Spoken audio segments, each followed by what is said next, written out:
All right, everybody, welcome back to The Ringer, episode 4. We've got yet another incredible guest for today's show, Brody Rodning, who is in the Toronto Blue Jays organization. He's a left-handed pitcher, just an incredible guy. And Brody, I've been kind of starting each episode off with 2 words to describe my guest from what I know. Yeah, and for you, no, this is good. This is good for you. The first word is humble. You're an extremely humble guy, and it goes along really well with the second word, which is you're ultra talented. You are. They say you might be the best pure athlete to ever come through Mankato, and I don't know who could refute that statement. But you're just a freak athlete, and you're an incredibly good human who has a good head on their shoulders and is very grounded. So. It's been really cool to watch you succeed so far, and I'm excited to see where you go. I appreciate that, Annie. Thank you very much. Yes, sir. I'm excited to have you on. That's why I'm having you on. Hey, I'm glad to be here. Well, let's do it. That's quite the intro, man. That's quite the intro. Well, let me just tell everyone let me tell everyone how I know you is because for those of you that don't know, I was sort of a volunteer assistant / student manager with the Minnesota State Mankato baseball team, where Brody played his college ball. Yeah, go Mavs. And so I got to know Brody through that, and then we actually had a couple. We were sort of a part of the same little friend group with Trev P. and Bailey Scott. You guys used to give it to each other so hard, and I would kind of get in on it a little bit. And I've always been the guy that's easy to pick on. So you guys tore into me a little bit. I've always been good at wearing it. So props to you for wearing it. Trev, I remember Trev used to wear you out. Bailey, all those guys, they used to wear you out. So, hey, Hanny, he can take it, man. He can take it. Good for you. All right. Yeah. So it was kind of fun to watch you develop, and then now you're with the Blue Jays, which is cool to see, and it's not really like, it doesn't make me any cooler, but it is cool to see my friends, do cool things. So you have a really cool story, and I'm excited for the people to hear it. I decided to go with a new format for this episode because it seemed like it was a little bit too easy for the first 3. The title of the show is called The Ringer. And so I want you to step into the ring, and I want to hit you hard and kind of see if we can get the most out of you. So swing away. With that, we're going to focus less on the background side of things, and I'm just going to kind of throw right hooks at you in terms of like philosophical questions related to sports, and then sort of your personal training stuff, and then just your thoughts on a few things. So it should be pretty fun. I'm excited to see how it works. Hopefully it's entertaining for the viewers and has some good information in there. I always say, Brody, the main goal is to avoid the cliche answers unless you can provide a really good reason for that cliche. Because, we're trying to just take little things that we can peel away from why, you're so good. As viewers, we want to be the best in the world at what we do. So why not learn from the best in the world? So we're looking for just those little tidbits of information and to get to know you a little bit better. So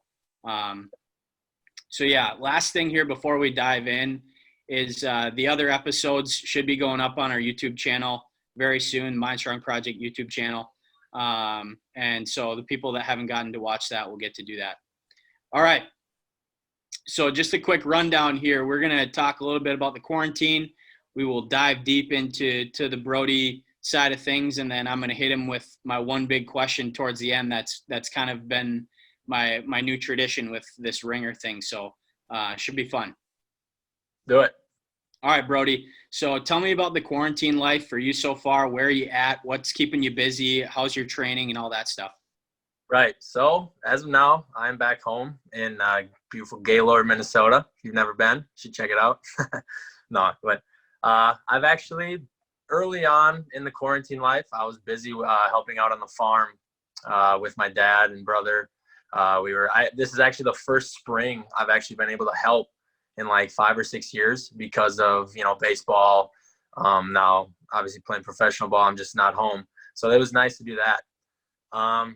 Training wise, I'm, doing the best I can, getting some workouts to do at home, going on runs, going up to the park, still staying in shape that way. Being able to throw off the mound is nice. Hunting, or I haven't gone hunting yet, but fishing, I've been able to go fishing, get out on the lake a couple days, just try to stay busy, hang with some friends, but social distancing. But no, I get to see my nieces too, which is nice. And, usually I'd be over playing baseball and I'd be away from them, for 6 months. So it's really nice to go and, see my nieces. So. Very nice. Are the Blue Jays sending you workouts? Yeah, they have an app. They have an app we can go through.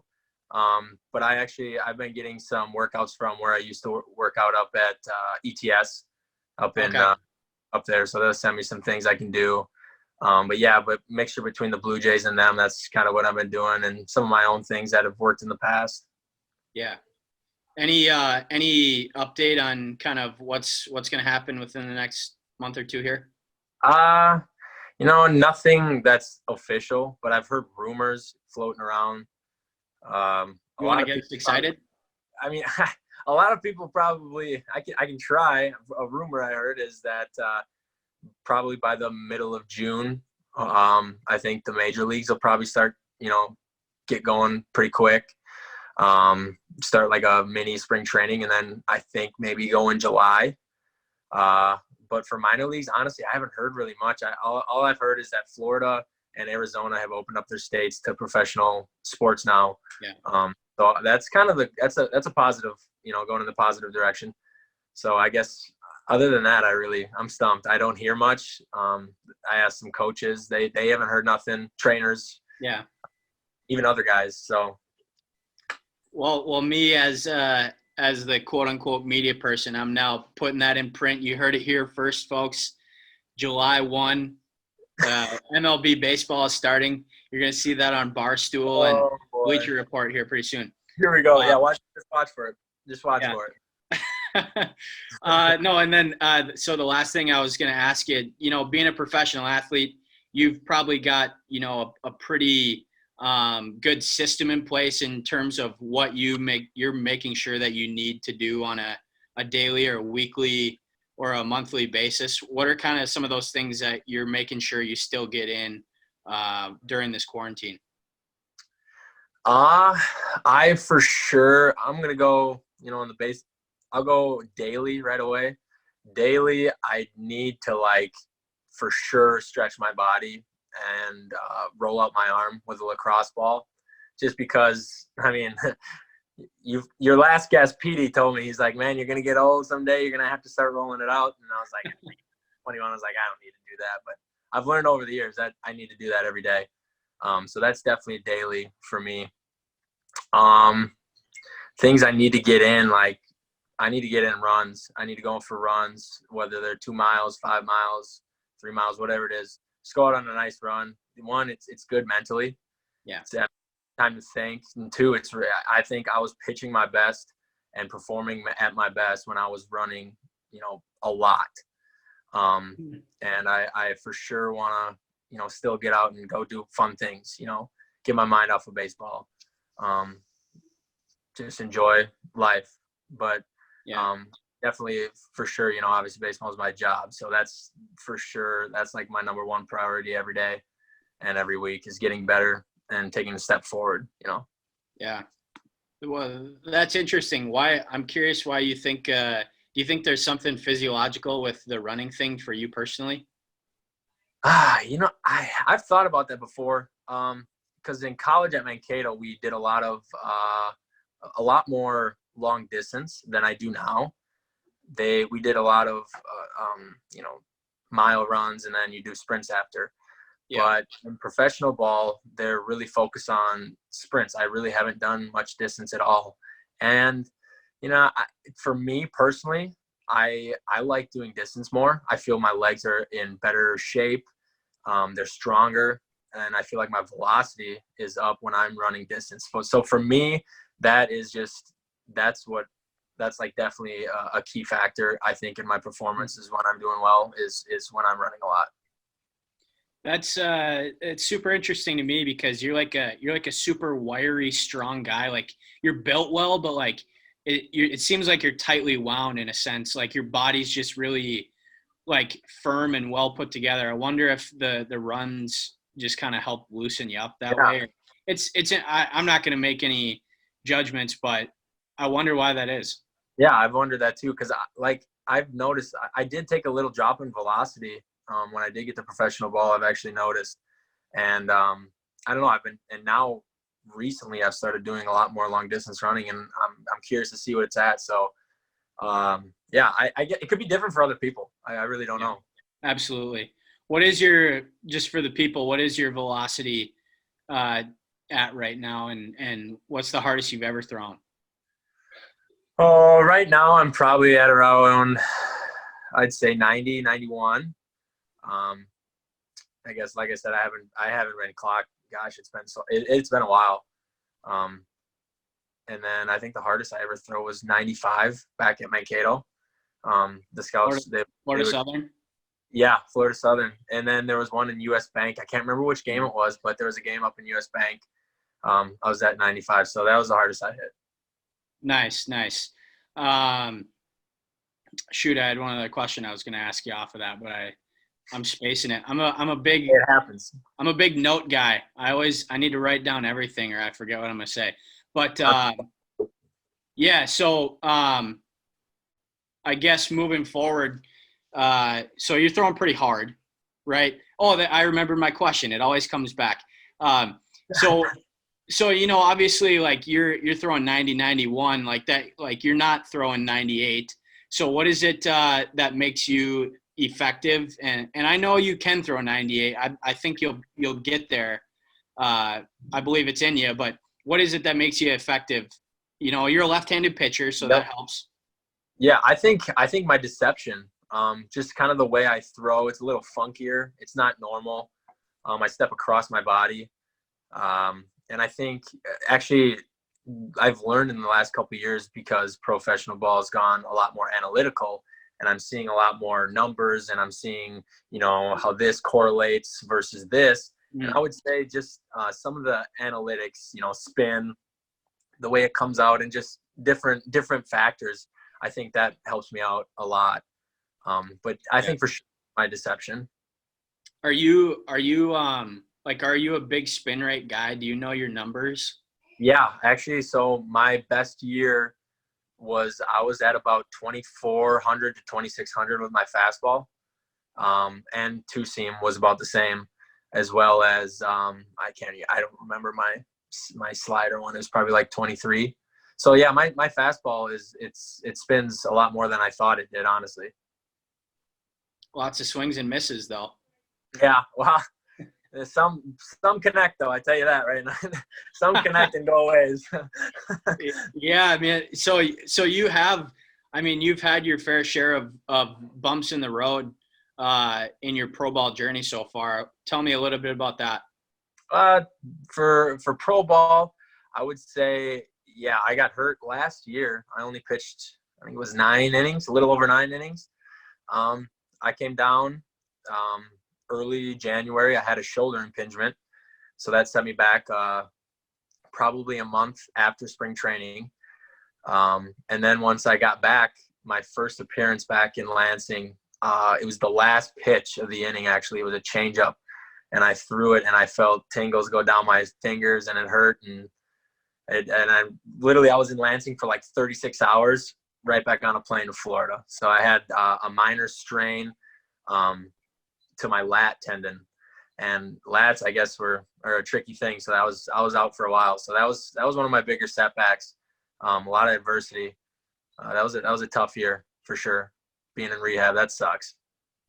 Interesting. So have they found that it's something mechanically that you're doing, or is it something that your body is just kind of shaped that way?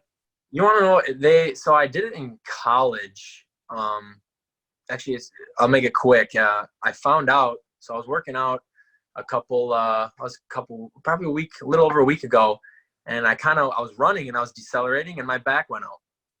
And so I went and saw this specialist up in the cities. He works on a lot of guys, a lot of different athletes, and he's very well known and stuff. And luckily I got into him, and I found out I had 2 displaced ribs. I had 2 ribs that were out of place on my throwing side. And this guy, he's like, hey, he's like, did you have any other shoulder problems? And I told him about my lat, and he thinks that that's why it was compensating. It happened back in college. It's been like that for a while, and everything was compensating, and finally it went. And he goes, hey, I want to make sure. So he fixed me up. He's like, this should never happen again. And so for that, like, I feel great. After that happened about probably 2 weeks ago, and I feel great. Congratulations, brother. Appreciate it. No, it was like a blessing in disguise almost. Like I got hurt, and I was like, dang it. Like, this, I can't have this happen. I got to be ready, whatever. But it was good. I feel good. Good. It's the reason I asked that question is, Harvey Martin, he always talks about, he always like says that typically an injury happens before the injury. Like typically there's, something going on under the hood that causes the injury, causes you to compensate. So that's why I asked that. And it sounds like that was the case for you. All right. So you kind of described yourself as a player, a little bit of your journey. One last quick thing. Before this whole quarantine thing started, where were you kind of slotted to start the season, and take me through that a little bit? Yeah. So I think I was in line to go to high A down in Dunedin, which is it's called the Florida State League, which is we would play at the big league spring training parks. Okay. So that's where I think I was in line to go. We never really started games. I actually did it weird this year. Spring training was pushed back probably like a week and a half, 2 weeks. So we'd start games within the first week, towards like the 7th, 8th day. And now we weren't going to start till like the 15th to the 18th. So we never did get to play in any games. So. Man. Yeah. Well, I'm at a loss for words. Like I think everyone is. It's just, it like takes the life out of you, Yeah, honestly, it does. I mean, it's just so tough because you don't know what's gonna happen. Like you have no control in your hands. I mean, I was there in spring training, and then everybody got sent home, and now we're home for almost 2 months, and we still have no word on if we're gonna start or not. So yeah, it is crazy. Lots of words. The unknown just eats you alive, and it's another one of those things we could talk about forever. So I think we're best probably just leaving it where we're at right now. And because I swore to myself I was going to try to keep this under an hour. I've been like trying to make it shorter every time, and it's gone longer every time. So that's the other reason I switched up this format. Was I wanted to kind of sink it down and try to keep it under an hour, so it's a little bit more digestible for the people that want to watch it. So there we go. Let's move on. Yeah. Okay. So let's dive right into it here. I'm gonna hit you with some heavy hitters, and we're gonna have some fun. Do it. Who is the greatest athlete of all time, and why? Greatest athlete of all time. The greatest athlete of all time is, after watching the Last Dance, Michael Jordan. I mean, holy crap. I mean, you watch not just the way he was physically, but mentally, I don't think there's really anybody in the whole entire world that has a mentality like him. And I think LeBron James, and there might be guys that might be physically better than him, but the way he is mentally and just his mindset and everything that goes in between it, there's nothing like it. I feel like he could go play any sport, and he would beat anybody at it and be the best at it, because that's just how he is. Like, his mind is just crazy. But Michael Jordan, for sure. He hit 202 in the minor leagues after not playing baseball for 14 years.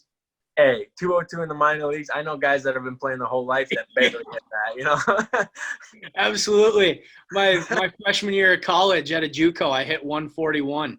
So – but hey, I did come back my sophomore year, and I think I hit like 360, so I finished strong. That's all right. Yeah, no, I think there could be a lot of debate, and it's one of those questions that's fun to debate. But no one's ever gonna give you any grief for saying Michael Jordan. I mean, you talk about – you're right, it's the mentality thing. I think LeBron's probably a superior physical specimen, but he doesn't hold a candle, I don't think, to just the tenacity that that MJ played with. Yeah, that's So probably MJ's probably a pretty cliche answer, but like it's true, man. It's true. who is there outside of LeBron? Who might be someone that compares? I was thinking, and like we've had this like on the buses, people have had this argument so many times, and some people have said like Bruce Jenner before. And I thought about it, and I was like, you know what? That's crazy. That guy he was insane. He was an insane athlete. But honestly, I don't know. I don't know who I'd pick second. I really don't. Hey, just for fun, for the viewers, if you guys have any, objections, throw them in the chat right now. I'd be curious to see what people say. I am too. But for now, let's move on. Okay, Brody, what makes a great team great? A great team great? For sure, I think there has to be a leader on the team, and not whether it's verbally said like, yo, he's the leader. I think where everyone is on the same page, they're like, all right, this guy is, he's our guy. We're gonna let him run the show, and everyone, as long as they know their role. Like coaching basketball, I coach basketball now this is my third year. I mean, I'm not the best coach, but I've learned a lot in 3 years. And I think what makes the best team is just like everybody knowing their role and just being on the same page and all wanting the same thing, for sure. Do you think that can be taught, or is that just like a perfect mix of guys coming together? I think it can be taught. That definitely will take like time. It's not like over one day or 1 week that like a team will learn that. But I think over time, yes, you can be taught by example. Like that's why a leader, there has to be, a leader on every team for sure. Think back to your years at Mankato. What was the best team at Mankato that we had? My freshman year or my junior year, I think my freshman year, there was some good leaders on that. Remind me, who were the seniors that year? So that year, that was like Nolan Johnson, Max Walletich. I think Kramer was in center. So it was those guys. Connor McCallum was third. So, yeah, but I felt like there was a lot of really good players on that team, and I learned a lot. Definitely from Nolan. I learned a lot from Nolan. Oh, no. For 1 year as a catcher. I don't want to make his head big, but I did. I learned a lot from him. He's our behind-the-scenes guy, so he's going to be watching this and editing it. So great. He's going to be blushing. The Otter's going to be blushing. Hey, you're welcome, Nolan. You're welcome, man. What did you learn from him? I kind of learned how to pitch. I mean, a little bit. I learned how to pitch because I remember – here's a good story. I remember shaking him off. I shook him off, I think, 1 time or 2 times. And I shook him off once, and I think I had a ball hit back at my head like 108. So I don't think I've ever I just never shook him off again. I learned how to pitch. So that was a big key to my success that year. Like I was a freshman coming in not knowing anything. Yeah. And that helped me out. So that was the day you quit throwing and started pitching. Exactly. That's well, kind of, I tried to. Yeah, it's a process. Yeah, it is. Well, I think you're right. I think it takes everyone accepting their role and putting the ego aside. And the toughest thing is everyone has their own agenda. Everyone has that competitive edge in them, and they want to be a part of the solution. And sometimes being a part of the solution in a secondary role, people have a hard time seeing that. But I tell you what, I've been in that role, and I think it's almost more rewarding to be able to put yourself aside and give yourself up to the team. And Petey talked a lot about that actually last week because he's had to do that in AA. Yeah, for sure. And, it makes you a better person, but it's also, when the game starts to get more fun because it's not about your personal success, And that's actually that person realizing that too is very important, like to the team success. Like that's very important. Like super, super important if they want to be successful. So yeah, I'm glad you said that for sure. We're all just trying to figure it out, right? Big key. Yeah. We don't have it all figured out yet, but we're hopefully through these conversations, we learn something. Yeah. That's the goal. All right. Next one. where does confidence come from? And you can use your own confidence or just confidence in general. Honestly, I think for my perspective, I think confidence comes from working, putting countless hours in the gym, working your butt off, going for an extra run or going for an extra mile on your run, doing extra arm workouts, whatever drills you got to do, putting that time in, and then going out into a game and like I know that I'm physically, I'm mentally ready, and I'm good enough to compete at where I'm at, and that gives me confidence. Like I know that I work my butt off in the off season, or I work my butt off now. Like whoever comes up, like I got you. It doesn't matter. And as well, I think like people, having doubts in you or something like that, that fires me up a little bit, and that makes me confident. And it depends on how you look at that too. I mean, some people, if they get doubted, it kind of eats them alive. Mm-hmm. But if you do have that competitive streak in you, it certainly helps. Yeah, for sure. And going back on the preparation side of things, from the mental performance world, we always say that preparation equals confidence. Mm-hmm. So I think you nailed that on the head. Well, I'm glad we're on the same page there. Hey, yeah, you're doing something right. There we go. You're doing a lot of things right, though. Yeah, so I think that's kind of an evolving answer that you'll probably continue to like expand as you get older. But I think that's a heck of a an understanding off the bat, at least. We're still pretty young. Yeah, we're still learning too. Yeah, it's fun. It's funny, like I say it all the time, but like you said it a couple of minutes ago. Back in the day or years ago or whatever. But we're only. What are you, 24? 24. Yeah, I'm 25. Yeah. Back in the day. Back in the day, 2017, 3 years ago? Yeah. It feels like a long time. Doesn't college feel like a long time ago, honestly? Like it does. So long. Yeah, and you've seen a lot of the country since then too, so I bet it feels even further for you, I'd imagine. Yeah, it really does. Crazy. Okay, so you personally, what is your mentality as an athlete? What makes you compete? What makes you the best version of yourself mentally? What do you have to do? I think for myself, it's definitely thinking and knowing whether I am or not. Like I go out, it doesn't matter what sport I'm playing. Like I said, I coach basketball. So like if I go play pickup, like I want to be the best on the field. And if you're going to beat me, like it's going to take a lot. And like, you'll tell if you play a sport against me. I mean, it might be it might be not the best, but I get so mad if I lose. I hate losing. And just knowing that like how pissed I'll be if I lose, like I want to go out and think I'm the best. And I think that for me, definitely that's number one for me. You were a nightmare in pickup basketball. A nightmare. Everyone is out there and just wants to have fun and like get their exercise in, get some shots up, and you just won't let it happen.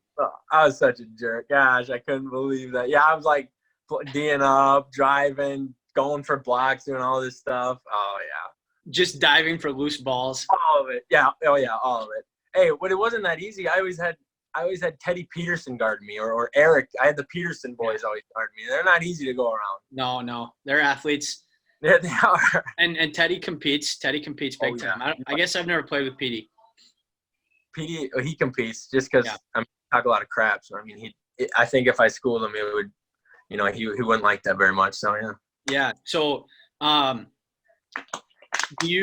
see, as far as the mental side, like, do you do any visualization or, do you, like when things go wrong for you, when you're having a bad outing or whatever it may be, do you have certain things you use to get back on track, or do you just kind of self-correct and it just kind of gets back on track naturally? Yeah. Actually I've learned from the almighty Phil Imholt. I actually started this in college too. It was a focal point. It was different every game. It would be different every game. I'd pick something in the stands that was, that was in my line of sight, with, like if I'm standing on the mound, I would pick something and I would stare at it, and I would take a deep, deep breath in, let it out, and I would take 2 of them, and I'd close my eyes, and I'd ready to go. And that was mine. So focal point for me, I still do that to this day. Whether I'm doing good, even if I'm doing good, I want to make sure, because I've had games like I've pitched 2-3 innings in relief, and then I got 2 outs in the 9th, no one on base, I'm shoving, and all of a sudden I give up 2 runs. I'm like, oh my gosh. So that, even when I'm doing good, finding that focal point and taking that time to just mentally reset real quick is a big. Awesome. And then I can't remember if you didn't say anything about visualization. Is that something you like to use or not really? Honestly, I do. Yeah, I do it like I do prior to getting out there. Like, yeah, it's a big game, depending on who the team is. Like, I remember in Lansing, we would play Bowling Green, and they were, we were 1 and they were 1, or we were 1, they were 2, or they were 1 and we were 2. Mm-hmm. So like, they were really good. And whenever we'd play them, I'd visualize if I got out there, guy on base, or I remember I had to go in relief in the top of the 10th when there's a guy on second. So I visualize, like, what am I going to do to this hitter if I get in this situation. So yeah, I do visualize that way, like prior to getting into the game, just because when I do get out there, I don't want to be like lost. I don't be like, oh gosh, what do I do to this guy? I want to have an idea. Sure. And then one final question on the mentality side. Yep. Do you, how in depth do you go with like scouting reports and all that stuff? Did I lose you for a sec? Oh, I said 20% battery. I'm good. It was just, we're good. Yeah. How in depth do you go with the scouting report stuff? And is that something you pay a lot of attention to or not so much? Yeah, it is. It is for sure. We always go over it. Like before a series, we'll point out the good hitters and stuff, but usually we'll get a chart that we can fill out in the bullpen. And usually we'll always have one guy assigned, or most of us will just keep chart. What did this guy do this at bat? What did he do this at bat? We'll just pick up on things that the starters will do. Like, is he trying to pull it, or is he trying to go the other way? What does he do on a fastball? So yeah, the scouting report is big. But usually, like, the catcher knows too. The catcher always has an idea, and he'll tell you too. Like, the coaches will be relaying in something, or he'll pick something up throughout the game. But I think it's important for sure, knowing who you're going to go up against and what he's good at. At the end of the day, is it still just like what you do well is what you focus on, or are you adapting a lot based on the hitter? Like, are you like at the end of the day, are you going to your fastball if it's your best pitch, or if this guy wants fastballs? Yep. At the end of the day, I'm going to beat you with my best, and if you beat me, then I'm going to tip my hat. But yeah, I want to be. At the end of the day, I'm going to give you my best. Unless even if he's a really good hitter, I'm confident that I'll get you. Like, I can get you. So, I don't know about if I face Mike Trout. I'm not sure what I would throw him yet, but we'll figure that out. We got some time to worry about that. That's why you get to develop for a few right. Yeah. So moving forward, this is on the sort of the same token mentality wise. I know things haven't been easy for you along the way. What is the biggest obstacle that you've had to overcome? Yeah, I think the biggest obstacle I've had to overcome was losing my mom back in 2017. Yeah. That definitely took a toll, obviously mentally, and just, having those roadblocks, just starting new adventures and not, having her there for that. I think I had to grow up super fast, and it happened like that. I mean, she was diagnosed in August, and then by March, she was gone. So it happened super fast. I had to learn new things, grow up real quick. Traveling, going, and like I said, starting a new adventure, pro ball, that would have been super nice, having mom there. She knows everything. So adapting that way, that was tough. Like I said, I had to grow up real fast. It was good for me. There's definitely positives that came out of it. I've learned a lot from it, But I think just that definitely was probably the biggest obstacle, because I just remember that junior year I started off really well, and we lost. I remember we lost Adam too that year, and so we had a tough year. And I think just overcoming that, I feel like I'm a better person and more mature person from it. So Yeah, we all miss Tiff. Obviously, she was such a big part of the Mav fam, and we miss seeing her smile and seeing her at the ball field. What? that means a lot.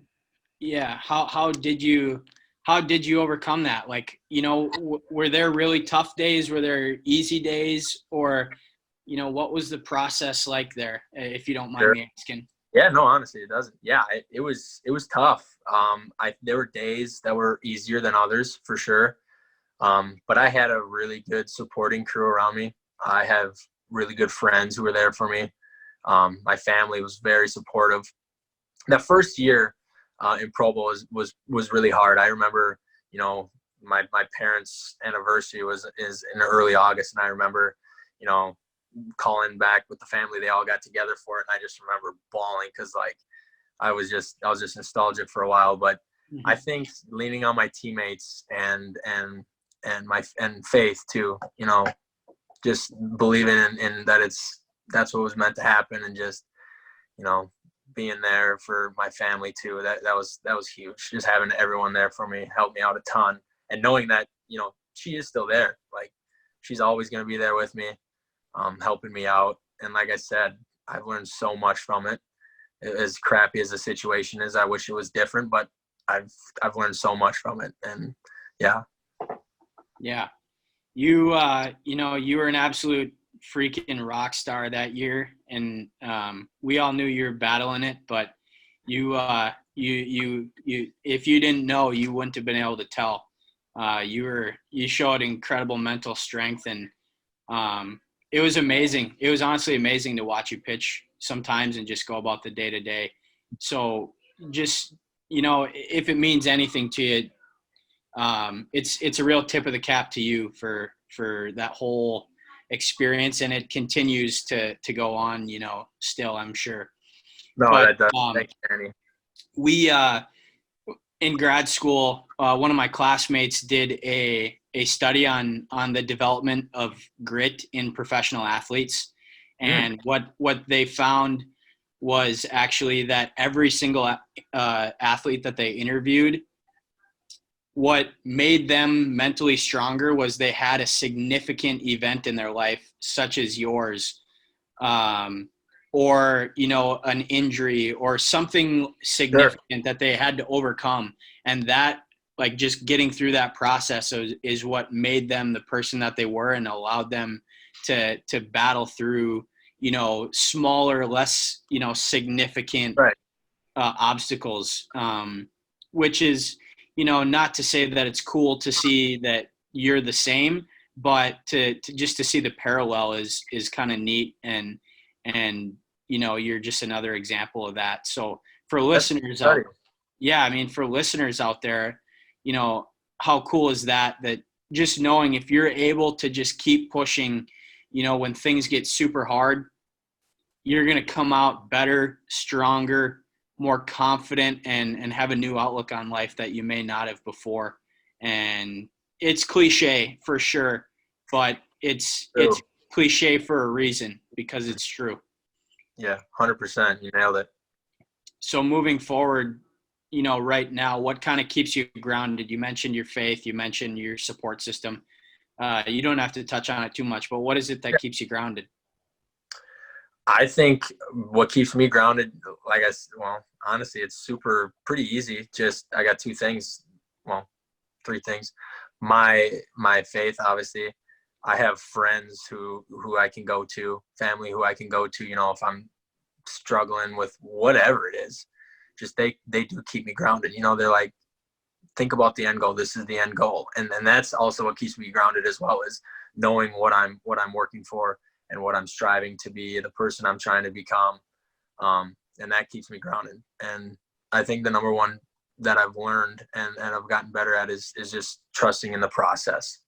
my faith, and just, not worrying about the next day, worrying about today, just living in today. Let tomorrow take care of tomorrow, So. Is it as simple as, kind of reminding yourself that, or has it been a pretty steady process to get better at that? I do have to get better at it for sure. I'm an overthinker. I'm 100%. Whatever the situation is, I'm an overthinker. So yeah, it's something I've had to get better at, but it is that simple. Like, just telling myself, it could be something so simple as, doing 10, 12 reps instead of 10. Just be like, you want to be a professional pitcher, freaking do these extra reps, like, or just that. It's that simple. And I'm like, okay, yeah, I want to be that good. Like, yeah, I'll do it. I'll do it. Let's go. Yeah. That's awesome. That kind of leads beautifully into my next question. You mentioned trusting the process more, but what is the best piece of advice that you'd give to your younger self if you could go back? What's the best piece of advice you'd give? Ooh. Yeah, I had to think about this one. I would say, there's a couple, but real short, I would just say investing in yourself. I've learned that now. Like, I'll try and explain it, like, quickly. Invest in yourself and what you do. Like, let's say it's a camp or whatever it is, go and take that time, spend that time, because you're investing in yourself as an athlete and as a human being, whatever you're trying to do, like, you're investing in yourself. Like, go and be good at that. So whether that is as a young kid, I wish I would have done more camps for baseball. I wish I would have done more things for football, for whatever it is. Just invest in yourself. Like, that's huge, because only you can get you to where you're going to be. And you got to go and invest and do that and put in the work or whatever it is. So. It's interesting you say that. Coming from a northern small town, there's not a lot of good baseball up where I'm from. Yeah. And looking back on it, I was pretty much a good high school baseball player. And, I went to one showcase, which was the Gopher Classic showcase my junior year. And that was, I got a few D3 schools that called me. But other than that, I always just kind of like trusted or thought that, like, somehow something bigger would come of it. And nothing, really did. And it makes me wish that I had, gone and tried to get more exposure and really made myself more available. I was always just a believer in, like, not trying to put yourself out there or, like, seem desperate. But now looking back on it, it was more a reflection of, like, me not knowing what it took. Yeah, I understand. So that. I agree. Yeah. Yeah, dude. Yeah. Okay. we got the cross up there. Nailed it. Okay, so last or this isn't the last question. There's still a handful more. All right. What is your favorite baseball memory? Yeah, my favorite. I had a lot of good memories at Mankato. I've had a lot of good memories in pro ball, but I think my greatest sport memory was winning championship in Vancouver my first year in pro ball. That was amazing. We had a really, really, really good team. And I think it was just what made it so cool was just being a part of the Vancouver Canadians, because every game at home, we would have 5,000, 6,000 people there. I've never had a crowd like that in my life. And when we won the championship, we got to play at home, and it was awesome. I mean, that was awesome. You got to get in the locker and pop champagne. I've never done that. They had all of the lockers taped up and all of I don't even know what, the tarps on it, and then all of a sudden they roll in the big old cart full. It was awesome. It was like nothing it's literally what you dream of, and that was only in the minor leagues. Wow. That sounds so fun. It makes, it's one of those things that makes you want to wish you're still playing. Right. Just kind of on that same note, I asked Petey this question too. What is the biggest jump from college ball to pro ball, at least Mankato to to where you were playing that first year? I mean, is it talent? Is it just the grind of the schedule? What is it? Yeah, I would say, yeah, it is the grind of the schedule mixed with just I think one of the things was it happened so quick too, like just that adjustment. I got drafted on, I don't even remember what day it was, a Tuesday, and then by Friday, earliest as Thursday, Friday, you're off with the Blue Jays doing their thing, like you're down there signing your contract and doing whatever. So that took a little adjusting. And then I played Northwoods for 2 years, and you would travel and do that, but I think just the extent of it, I wasn't really ready for it.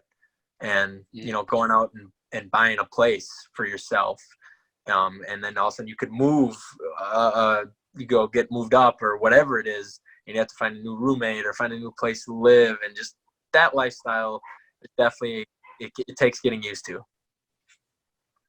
Are you pretty good with it now?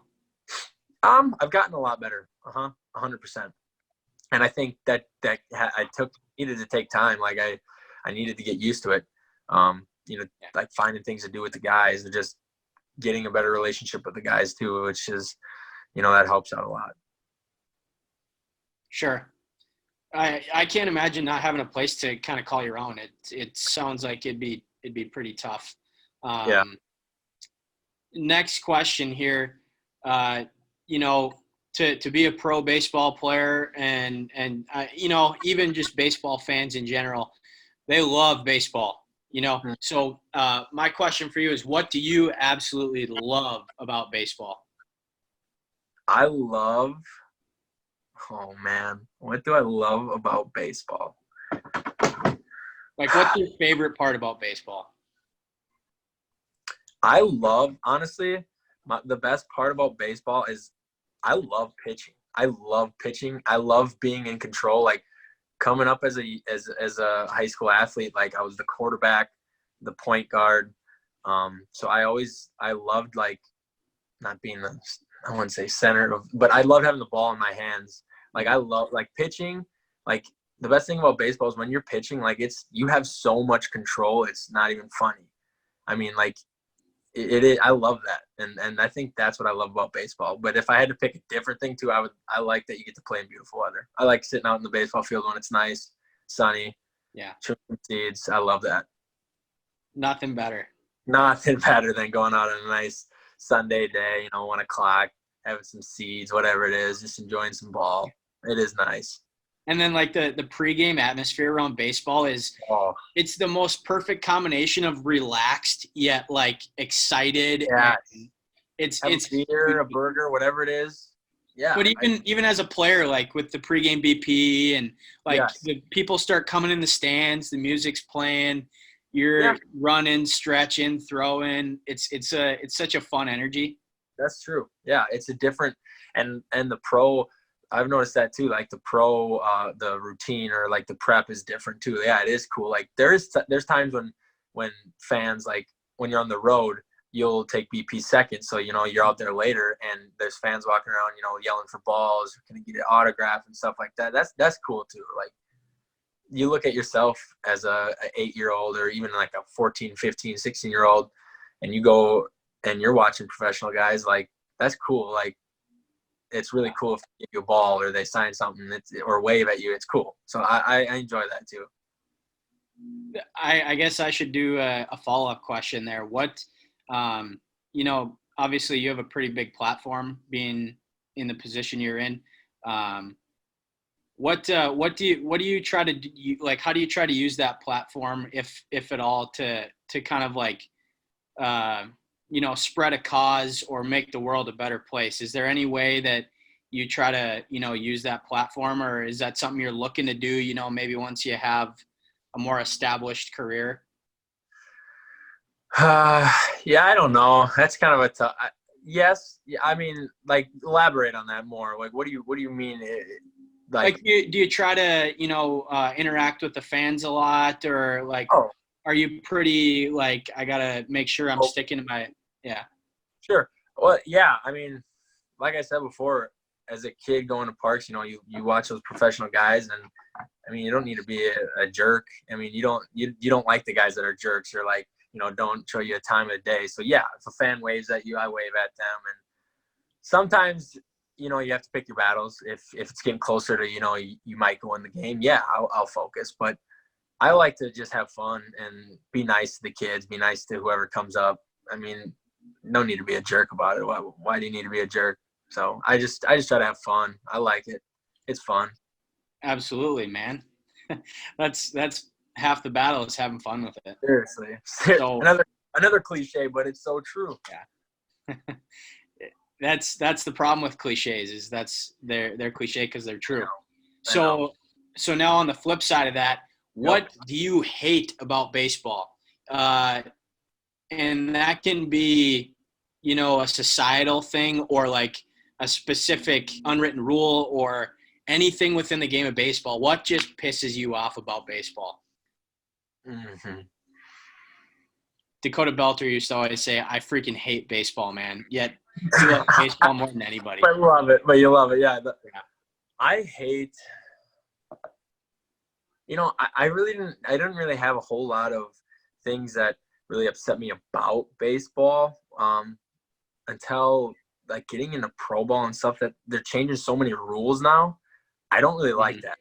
Like, even like they're the guinea pigs. Like I say, the minor leagues are the guinea pigs. We're trying new things out. I don't really like how they're changing the game. Like, baseball is baseball. You really can't change it.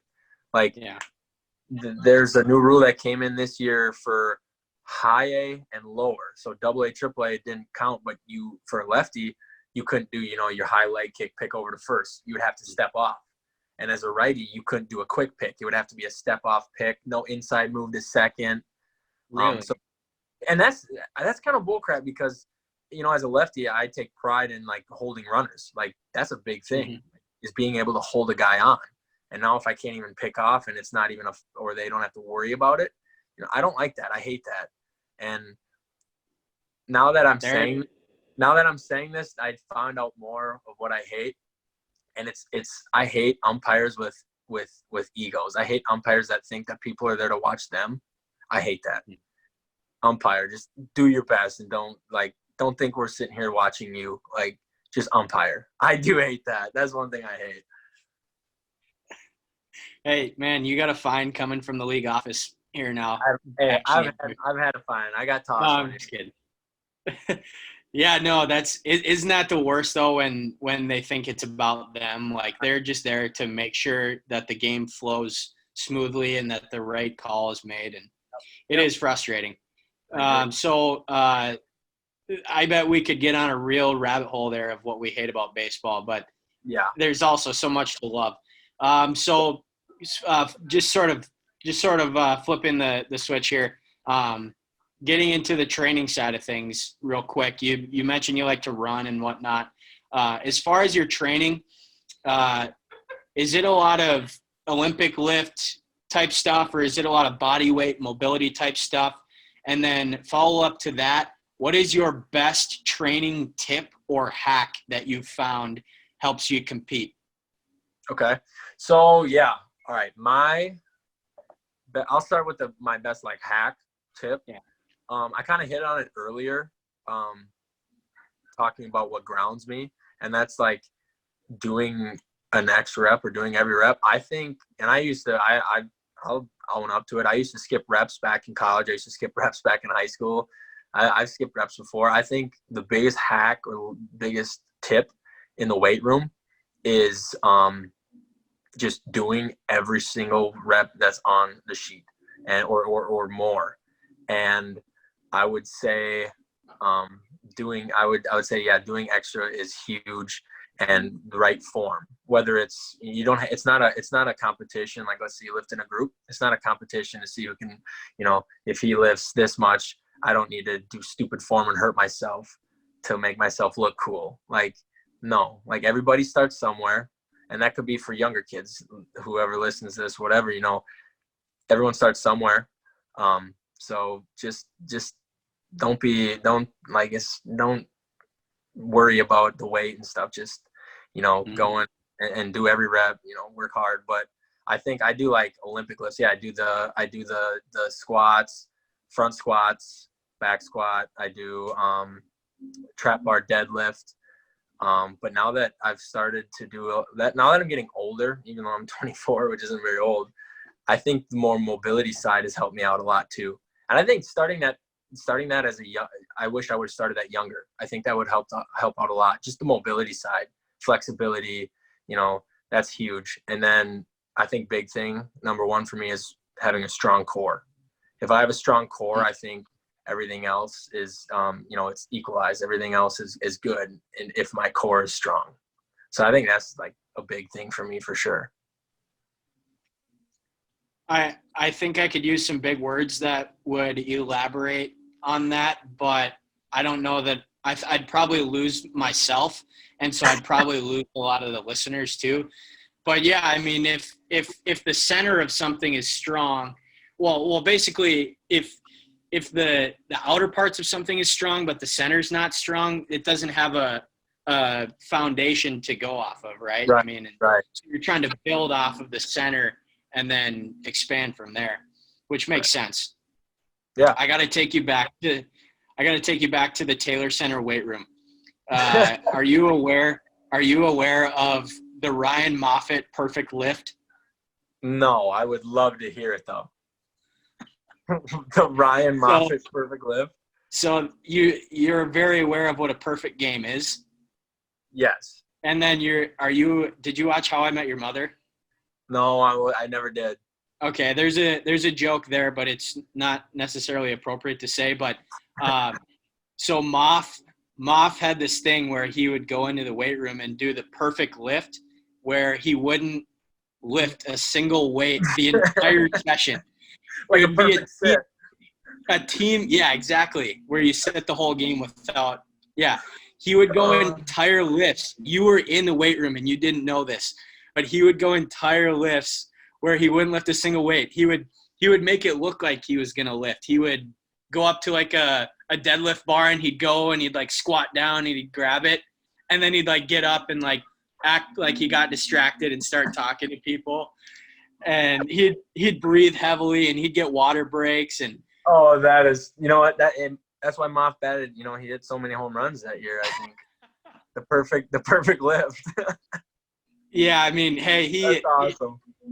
He wasn't hitting too many home runs, but he was that perfect clubhouse guy, the glue guy that we needed. Yeah. Needed that.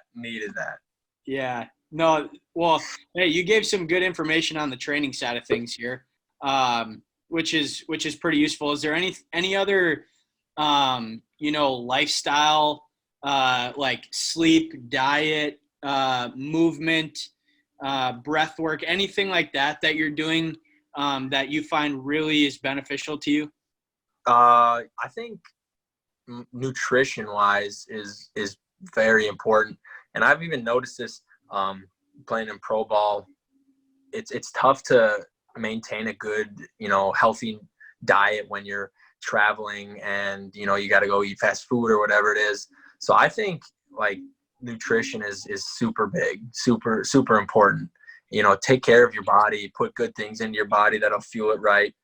And that's another thing, investing in yourself, like I said before, and nutrition is one of them, whether it's, getting a nutrition app or a meal prep, whatever it is, I think it's super important doing that.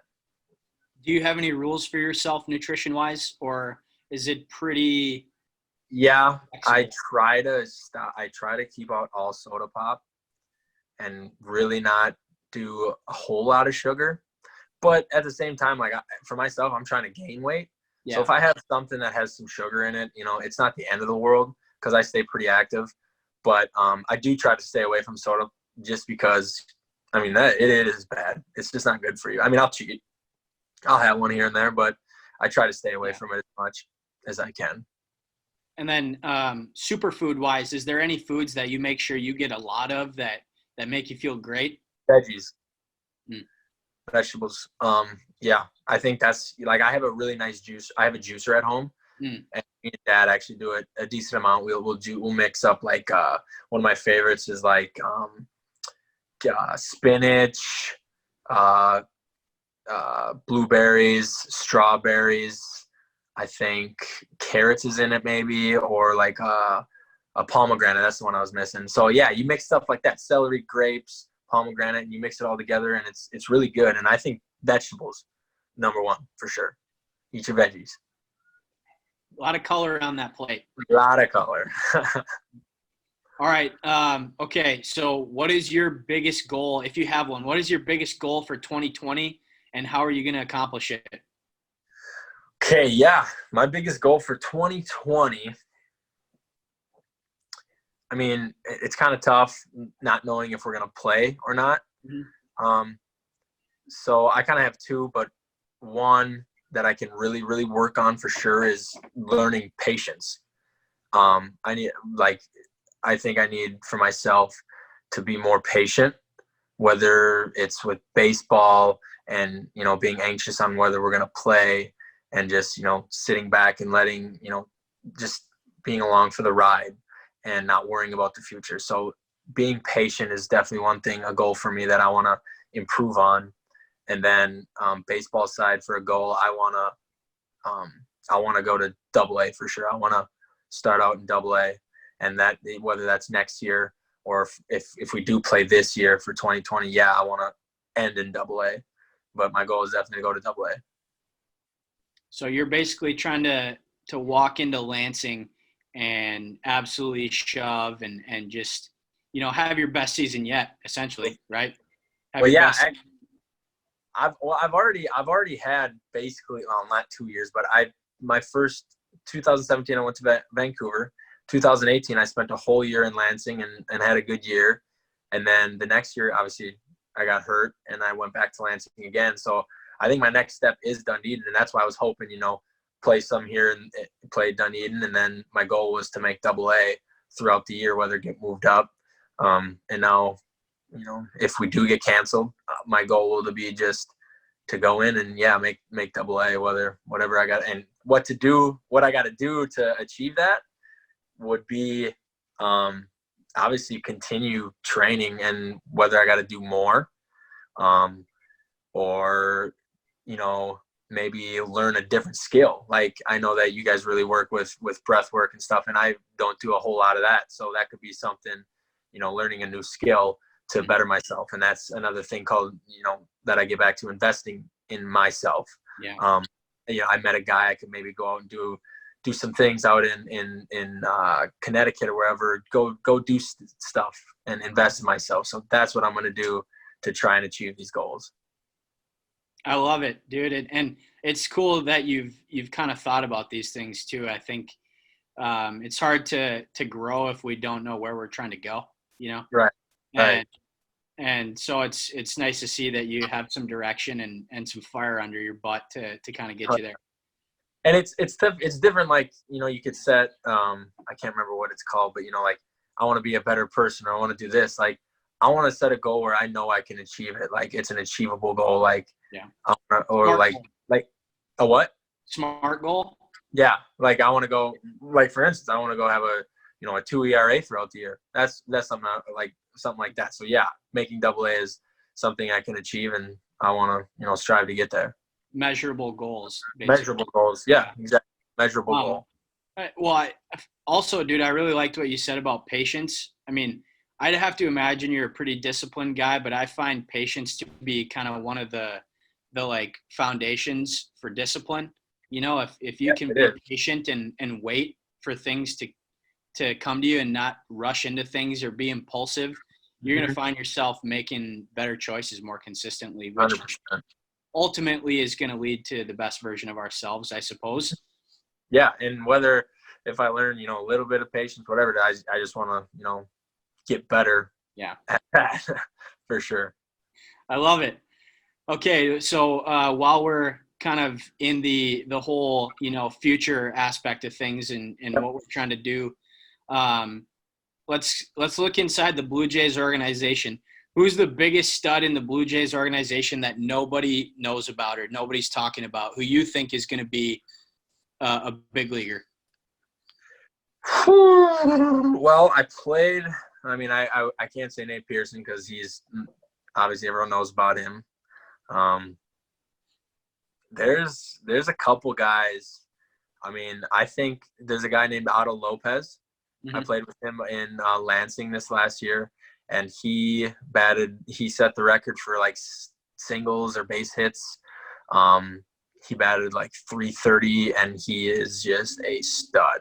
And I don't think not a lot of people know about him because he's young.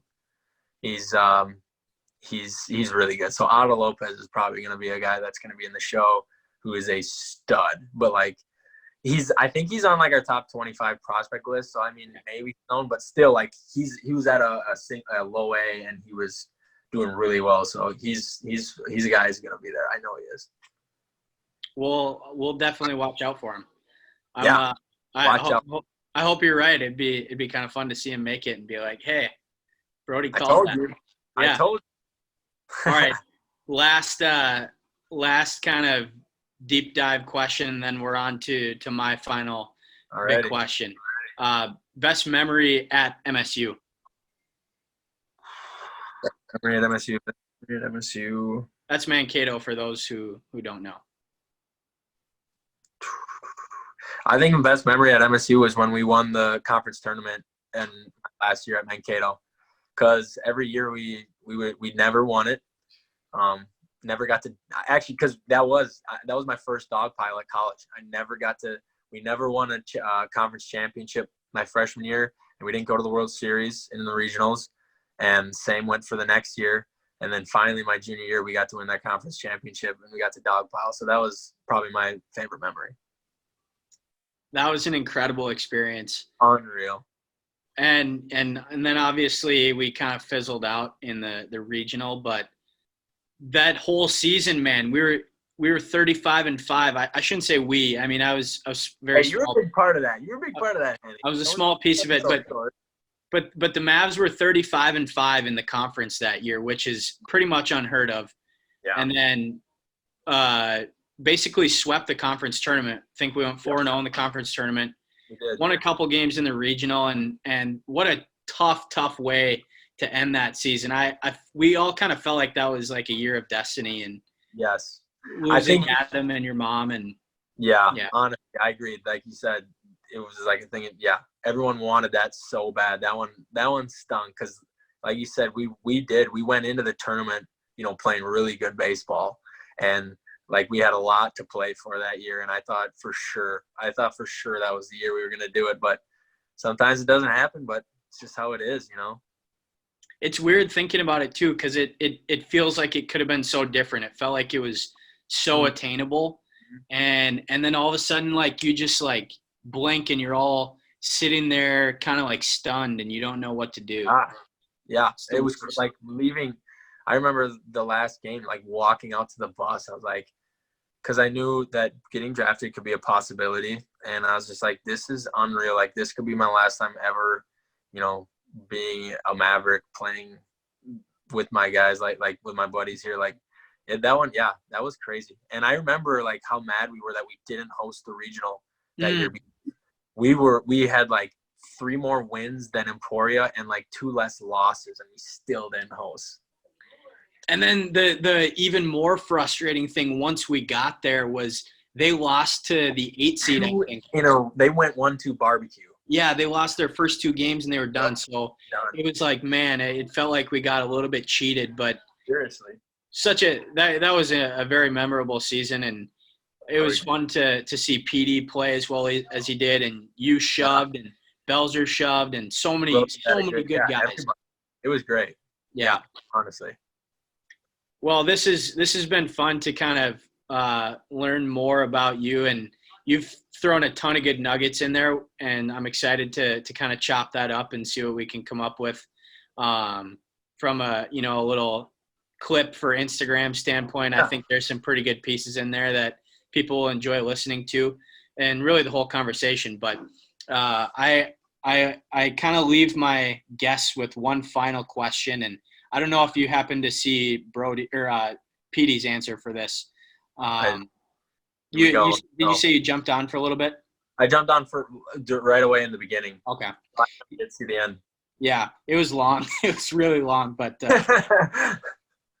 so the backstory here, and I'll share this with every guest that comes on, is You know, I've had a lot of moments in my life. My two heart surgery. Well, I've had three heart surgeries, but two where I was kind of really aware of what was going on, and being raised by a single parent with a dad who is, you know, not really in the picture, and Right.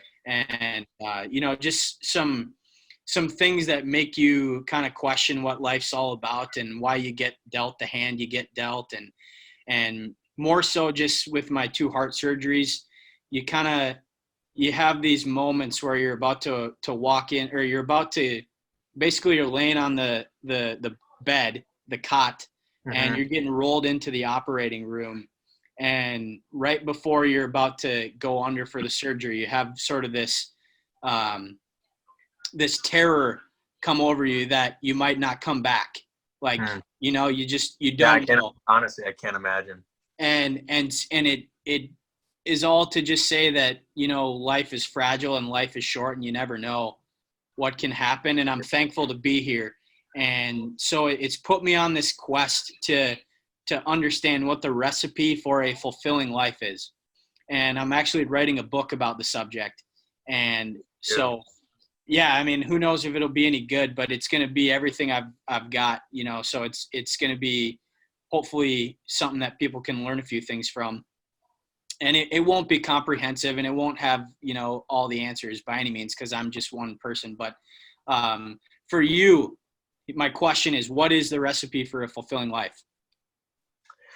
Well, first off, I just want to say, yeah, I mean, like, I'm glad that your journey has been crazy, and I mean, obviously, I'm glad you're here, and I'm thankful you did come back from those surgeries, and I mean, that's honestly unreal. You've had 3 heart surgeries, and I mean, your journey is nuts. So, congratulations to you for working through that and stuff. But I think, man, yeah, that's a tough question. I feel like it's a loaded question. You could go on forever, but honestly, I think I can kind of come up with an answer just because of being through a whole lot in the last 3 years.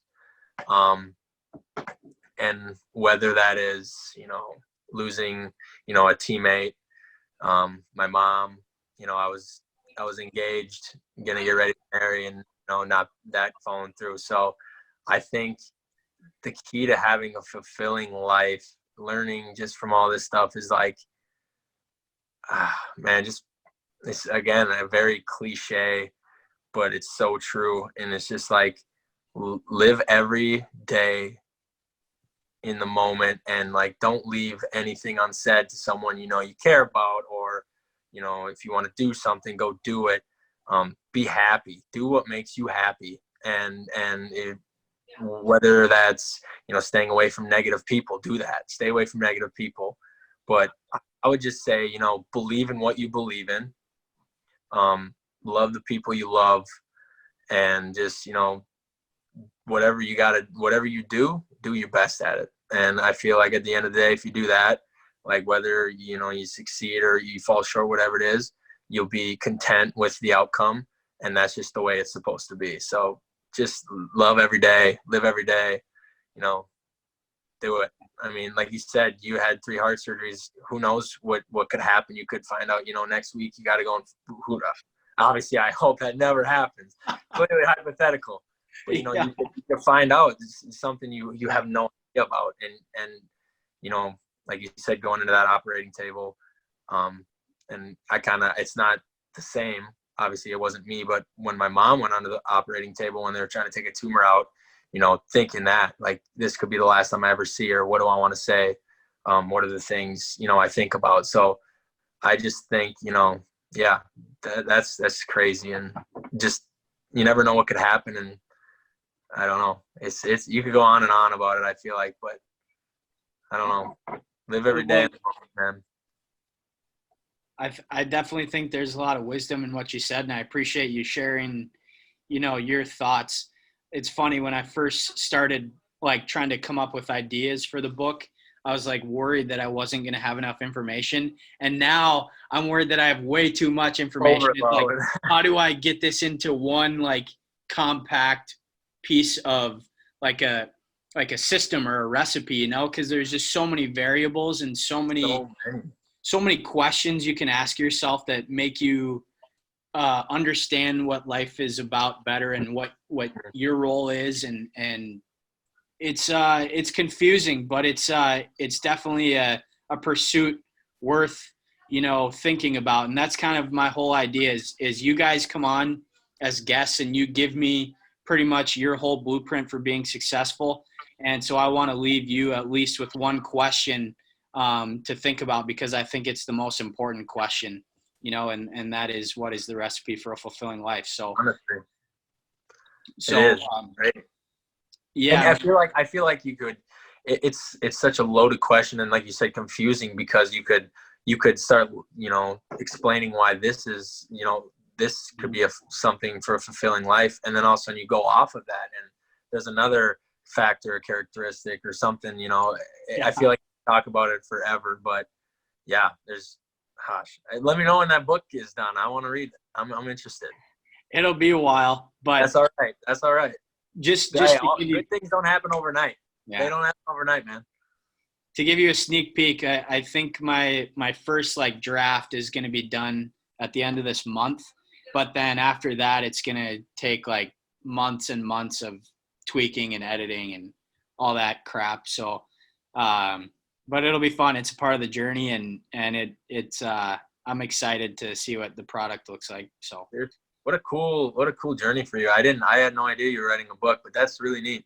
I mean, I'm sure you have different perspectives on everything, and like you said, getting knowledge from other people too probably helps you out a ton. So, oh, definitely. It's and that's the thing, is the recipe for me doesn't necessarily have to be the same recipe for you, right, or for anybody else, but it's you could take bits of it, bits of what you say, and use it in your life or other people's lives. So yeah, exactly. So, well, that kind of brings us to the end.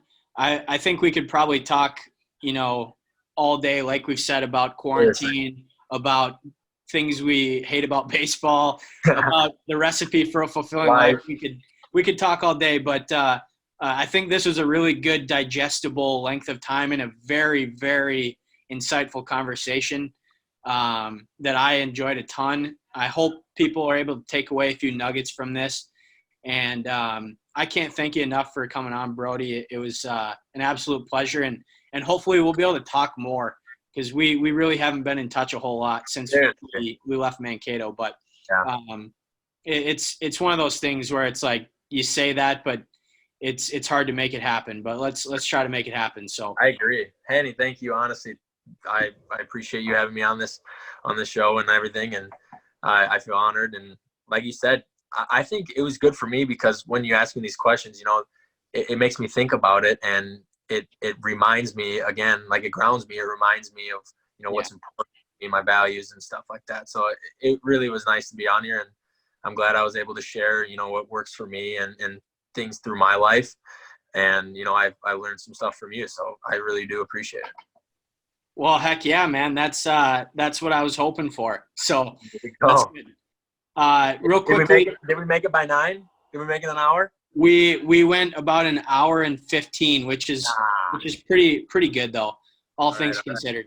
I think that's about the shortest one yet. So real quickly, guys, if you have any questions, throw them in the chat real quick, and maybe we can try to get them answered for Brody. We got you. I'm just going to give a quick plug for moving forward. My next guest is unknown. I haven't quite figured it out. I have a long list of guys and girls that I want to bring on, but that's to be determined. I'm also going to be moving probably to 1 episode per week.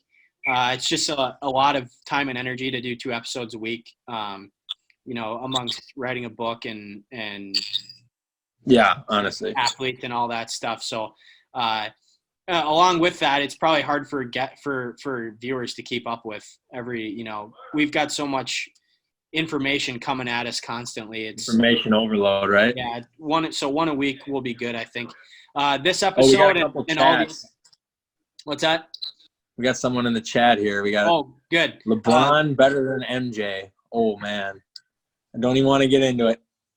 Hey, and then the last thing here before we answer these questions, this episode will be available on YouTube and our website along with the other episodes.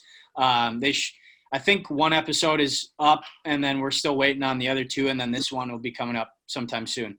So thanks for coming on, guys, and let's answer these questions here. Do it. What do we got? Braden Eveling. He says, do you journal? Yes, Brandon, I do journal. Actually, I started doing that quite a bit actually this year. Not just I do journaling when I do a Bible study, and that leads on to more of like I guess I journal through my day about what I pray for, things that I want that day. So yeah, I journal about that. I do actually journal on like depending on a hitter. If like, let's say I face someone and he rocks me or something like that, like I'm like, all right, this, or he struggled on this pitch, or he struggled doing this, like I'll journal on that. I'll be like, all right, this guy from this team, he's not he can't hit a curveball, he can't hit a slider inside, or he can't do this. So yeah, I guess I journal on that. And then when I do my Bible studies. Hopefully that answers your question, Braden. I know you're trying to. Braden did our Mind Strong Academy, and I know he's trying to get into the journaling, and I think he wants kind of some more insights on what he should journal about. But you did a pretty good job of explaining what you do. Yeah, no, well, I can give you. I know some guys that I met, that do journal. A couple guys in the major leagues. I won't say names, but they do journal, and what they do write down is, let's say they did a workout or they did something this day, they'll write out what they did, because, let's say they do that for 2 weeks and they're like, hey, I'm feeling really good. Like my shoulder feels good. Or my legs feel good, or, hey, this pitch has been working really good, or, whatever it is, you can look back on your journal and be like, hey, I've been doing this for 2 weeks now, or I've been doing whatever, this is helping. So yeah, that I've learned that from guys who have had successful years in the major leagues, or who are there now having a successful career. Beautiful. Sam Amundsen or Amundsen, sorry, I know it can be pronounced both ways. Sam wants to know, what is the hardest part of pro ball? The hardest part of pro ball. I think the hardest part of pro ball is kind of, for me, was finding what am I good at? Who am I? What kind of pitcher am I? What pitcher am I going to be at this level? Or what pitcher am I going to be that's going to make me more successful, or the most successful, in the future if I make the major league. So that's probably been the hardest, and I'm still working on it. Like I'm still trying to perfect my craft and figure out, hey, this is going to move me up quicker, or this is the pitcher I am. So that's definitely the hardest. Beautiful. And then lastly, and you guys can keep asking if Brody's got time. I got time. How do you handle the pressure of pro ball? Eli Chandler wants to know. How do I handle that? Well, Eli, I think the biggest thing that I do for sure is how to handle the pressure. Is, again, you got to have, and you could ask any player that's played professional ball, is you got to find something that grounds you. You got to find another hobby outside of baseball, because whatever sport you're playing, depending on the league and stuff, you play that sport a lot. You're there doing that a lot, like it's mentally, it wears you down and stuff. And the pressure, you have pressure to perform well or whatever it is. And I think just, like going and hanging out with the guys at the pool, go golf and go do something, that kind of relieves the pressure. Whatever it is you can go and find and go do that just, levels you out. Do that. Just based on what I know, from sports psychology and talking to lots of people, you have to have things that you enjoy outside of that, because if you're not playing well, it will eat you alive and you'll have nothing else to rely on. 100%. You got to have, some people would call it like a buffer. Something that buffers if you're playing well, or if you're not playing well, you still can lean back on that. And for some people, it's their faith. For some people, it's a hobby. For some people, it's making sure that they stick to a routine, and there's a lot of different ways you can do it. And then again, just having a really good perspective, I think, helps too, Brody. Maybe you can 100%.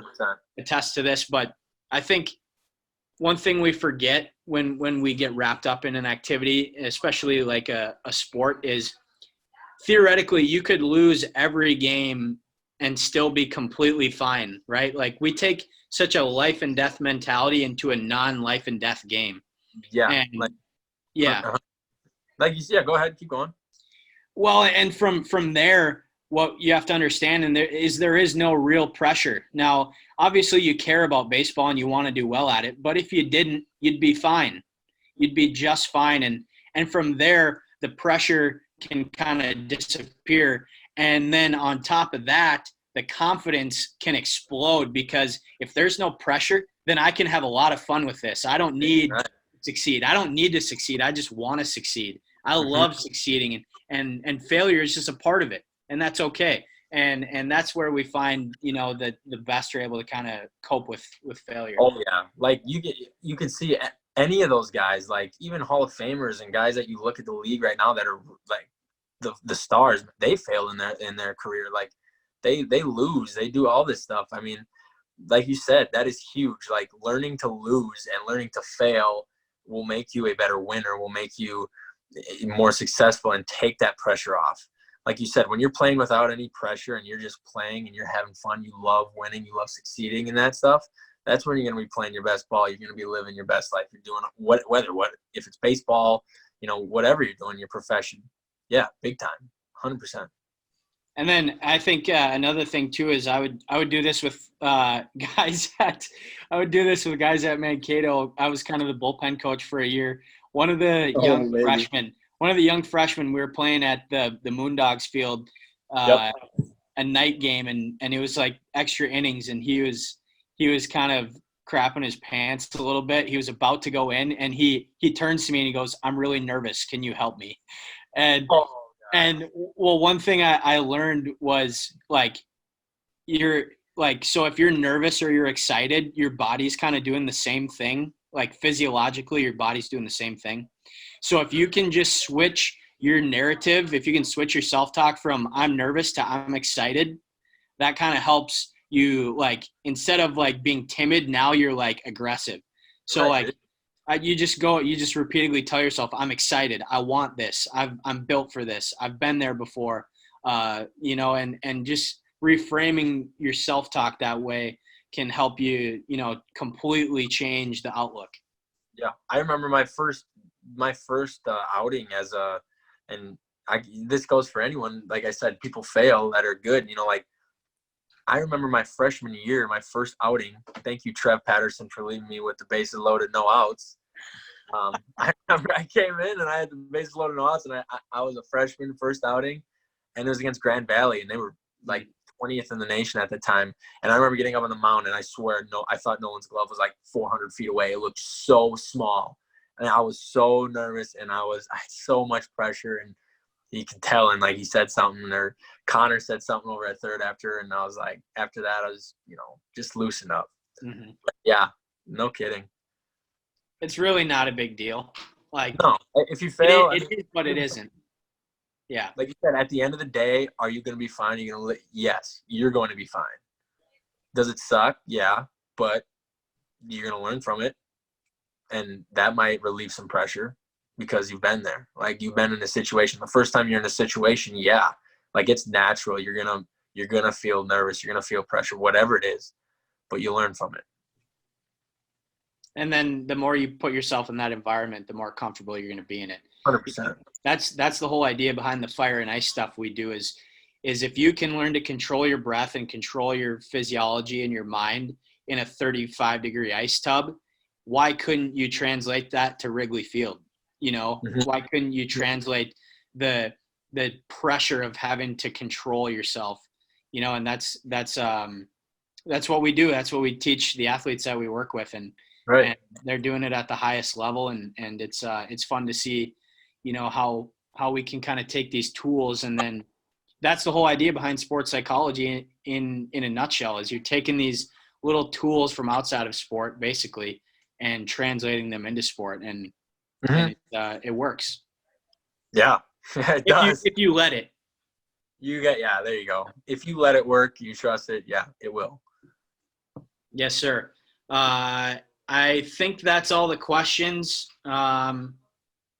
Hopefully, between Brody and myself, Brody's the real expert here, but between Brody and myself, hopefully we were able to answer the questions.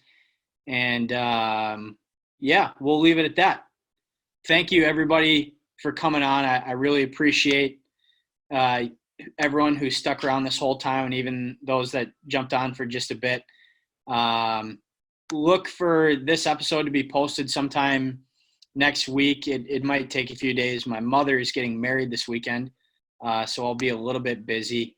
But yeah, one episode a week from here on out. And thank you very much to Brody for coming on. This was a lot of fun. Everyone have a great rest of your night, and we'll see you again soon.